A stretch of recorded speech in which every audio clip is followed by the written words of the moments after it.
Find everything you need for this project in the link below. If you're making your own template, find a circular object with roughly a 10 cm diameter. Draw around it on a piece of paper.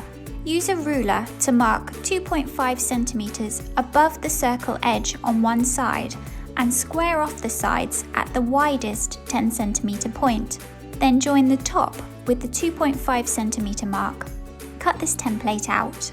Draw around your template twice on your chosen fabric, then cut out these two pieces.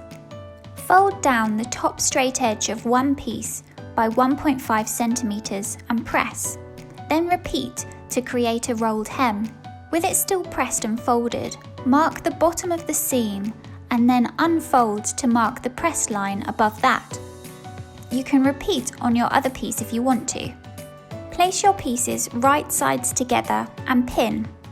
Sew around the outer edges, leaving the top open and not sewing the 1.5 centimeter gaps between your marker pins. Trim your seam allowances by half and cut small triangles or slits into the seam allowance towards the sewn line. This will help shape the curve. Use a zigzag stitch to finish and neaten the edges of your seam allowance. Fold down the top along the press lines you created before. Press again and pin in place. Sew this rolled hem around the top from the inside. This will help fit it under your machine. Turn the right way around and press.